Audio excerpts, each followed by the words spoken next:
What up, Fight World? It's your boy Ego, and I'm back with some more boxing. This video, I want to kind of set the record straight because it seems like I've read a lot of comments the last couple of days, and you guys, some of you at least, are very misinformed when it comes to the sport of boxing. So I just want to set the record straight on two popular, current, trending issues in the sport of boxing. First, I want to talk about Guillermo Rigondeaux versus Nonito Donaire. I'm reading a lot of comments like Donaire's scared, Donaire's ducking, etc. And for those of you who don't know, the reason this fight this time, I can't speak. I'm not speaking about anything in the past. I'm talking about right now, the current. So as far as this fight, they've already sent a contract over to Guillermo Rigondeaux and his people, which is Caribe Promotions, and the only thing waiting to make this fight happen, according to Top Rank and Bob Arum, is Guillermo Rigondeaux's signature. He just has to agree to the terms. And apparently he's not willing to do that. I kind of cover this a little bit. I want to give you some actual statements. And I covered this in a previous video. But basically, Guillermo Rigondeaux is saying, I want the legal problems between my promoter, Caribe Promotions, and Top Rank to be resolved before the fight. I want the legal case between the two companies to be resolved. That's Rigondeaux. He said that in the article.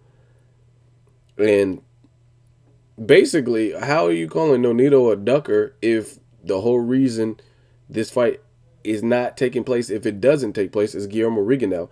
As you guys know, I think it was like one or two fights ago, he was having some kind of legal issues with his promotional company in Top Rank, and he signed, and I thought it was resolved, but I guess it's not. So he's saying he's not signing anything unless they resolve that. So basically, he's playing hardball, and he's trying to use his angle to coax Top Rank into resolving a situation that he has that's unrelated to Nonito Donaire. The fight with Nonito Donaire is contingent on whatever dispute he has with Top Rank, which is a side issue that has nothing to do with Nonito Donaire. So how can you call Nonito a ducker if we may not see this fight this time, and it's because Guillermo Rigondeaux and whatever promotional issues he had? And I say this time because everything else in the past is hearsay.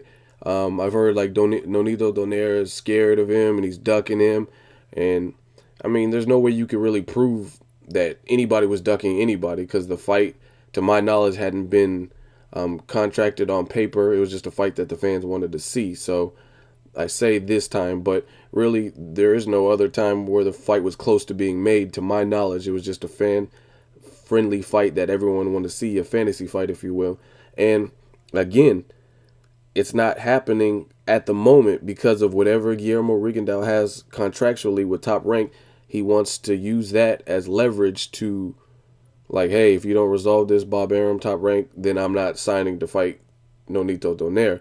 And whatever legal lawsuit he has nothing to do, like absolutely nothing to do with Nonito Donaire.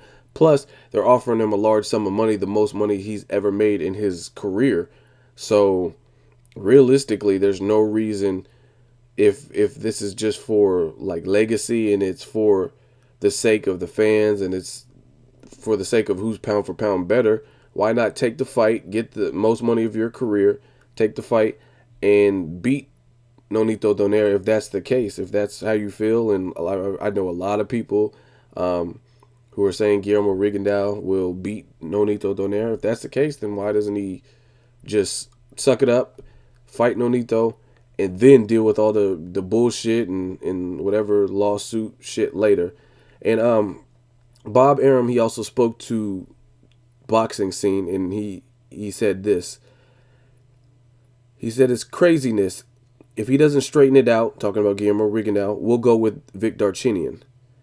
Caribe Promotion, which is Guillermo Rigondeaux's promotional company, is trying to use the kid to put muscle on us to settle a lawsuit that we feel has no value. We offered him the fight. We've offered him a lot of money for the fight. If he doesn't take it, we'll move on to the next guy. He has to understand that he's very much the B-side. So, Top Rank's Todd DeBoeuf had this to say about the Guillermo Rigondeaux situation. I feel sorry for him because the train may leave the station. $750,000 would be by far Rigondeaux's biggest payday. It would also place him in the first televised main event on HBO Boxing. To think that Guillermo and his team are trying to play hardball with Top Rank at this point is laughable. So, 750K on the line for Guillermo Rigondeaux. The contract's already been pressed up, or whatever you want to call it, and it's awaiting Guillermo Rigondeaux's signature. And the only thing that is holding this up, to my knowledge, from everything that I've read, is Guillermo Rigondeaux. He has this side issue, and he says nothing can go forward until that issue is resolved. So it's not even an issue with the contract, like the money, or like in the Shane Mosley Paul Malignaggi fight. I heard there was a couple different discrepancies why that fight didn't take place, money being one of them. Now this with Guillermo Rigondeaux and Nonito, it's not even necessarily an issue with money. It's an issue he never complained, to my knowledge. And if someone has an article or a YouTube video or interview where he is complaining, let me know, send it my way. But he's not complaining about the $750,000, saying, hey, that's not enough money to fight Nonito. He's only complaining about this side lawsuit that he has with Top Rank, and saying that I'm not going to fight unless that is resolved. So for you guys fans, just be well informed. Make sure you do the research. Don't just say shit arbitrarily without knowing what you're talking about. So as far as calling Nonito a ducker and using the Guillermo Rigondeaux fight as your leverage or as your rationale, it's not even a good one. If anything, try to at least use Abner Maher's situation to your benefit, because that fight's not happening for a variety of reasons as well. But that would make more sense than Guillermo Rigondeaux, because this Rigondeaux fight can happen. Will it happen? Who knows? And if it doesn't happen, literally, I think it's because of Guillermo Rigondeaux, and that's everything that I've heard. $750,000. I know he didn't get that for fighting Roberto Marroquin, and that was actually an undercard event for the Chavez Jr. Sergio Martinez fight, I believe. It was an undercard fight. So this would put him at the top bracket. It would be a HBO televised main event, Guillermo Rigondeaux versus Nonito. And again, $750,000. That's a lot of money for a fighter of Guillermo Rigondeaux's like stature. Not saying he's not a good fighter, but he's less than 15 fights into his professional career. Amateur career really has nothing to do with whatever happens in the professional rankings, because at the same time, Gennady Golovkin has over 350 fights amateur with no knockdowns or knockouts, and he's still having to build up his name in the United States as well. So Guillermo Rigondeaux and Gennady Golovkin, fighters like that, they're in the same boat. Huge amateur background. However, they still got to build up their fan base and their market value and build up their brand in the United States. So that's my thoughts on the Nonito Guillermo Rigondeaux fight. Hell yeah, I want to see it. Hopefully, whatever fucking needs to happen happens. Guillermo Rigondeaux just sucks it up and fights him and signs a contract or whatever. I really, really, truthfully do not want to see Nonito Donaire fight Victor Darchinyan again. I don't want to see it. I've said this. This is my third video. I'm going to keep saying this. So Bob Arum, Nonito, Guillermo Rigondeaux, Cuba, whoever's listening, do what needs to be done to make this fight, because this is the fight that myself and thousands, millions of other people want to see. So hopefully it'll work and we don't see a Vic Darchinyan versus Nonito. I just don't feel there's a point for Nonito. Vic Darchinyan's not a defensive fighter. He's not as dangerous at the higher weights. He hasn't looked spectacular in my eyes in his last couple fights that I've seen him.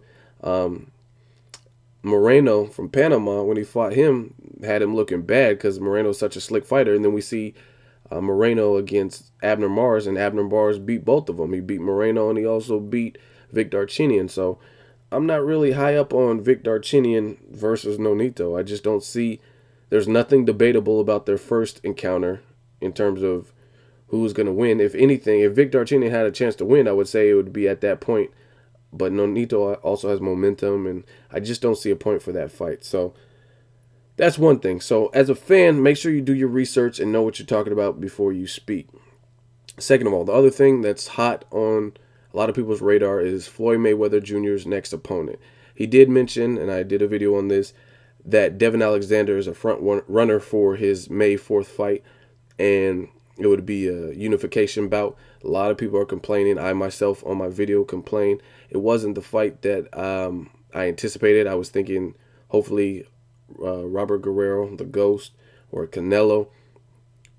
And then he kind of came up with this wild card statement. First of all, I don't even know if I could even believe this. Mayweather is a very smart businessman, so it might be just a tactic for putting something out in the media. He knows that it was right around Super Bowl time. He did it the day after the Super Bowl.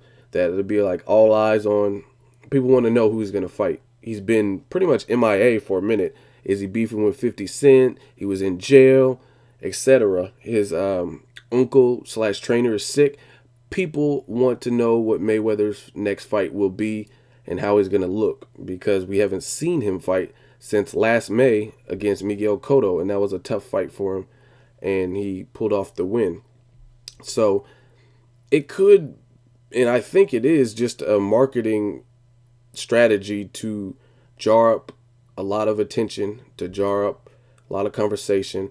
I don't really think he's going to fight Devin Alexander. But even if you really realize it, this is where the paying attention and knowing the sport comes in.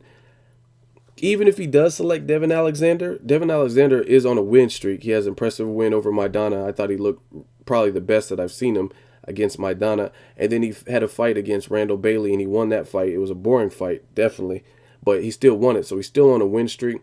He's only lost once, I believe, to Timothy Bradley.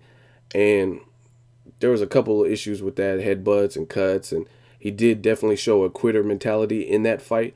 However, Devin Alexander is a slick fighter, and he's on a win streak, and he doesn't really have many losses. So if Floyd does fight it for a unification, that's not the worst thing ever. You act like he's fighting someone who's bottom of the barrel, like pulling. That's what I don't understand. Some people don't trip when Pacquiao gets knocked out. Granted, he got knocked out in vicious fashion. I understand that. But you're content with him fighting Jesse Vargas, or Pacquiao, or Marquez fighting Jesse Vargas, or Pacquiao fighting Humberto Soto, which was a rumored fight at the time.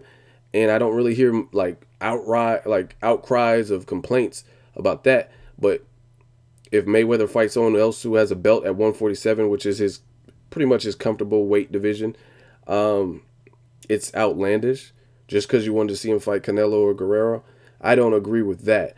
Like I said, I didn't even have Devin Alexander in the equation, because all the rumors that I heard were Guerrero or Canelo. So I didn't even really factor in a Devin Alexander. But even if he does fight him, that's still, if he beats him impressively, that's still impressive, because the only other guy that beat him was Timothy Bradley, who beat Pacquiao, whether it was controversial or not.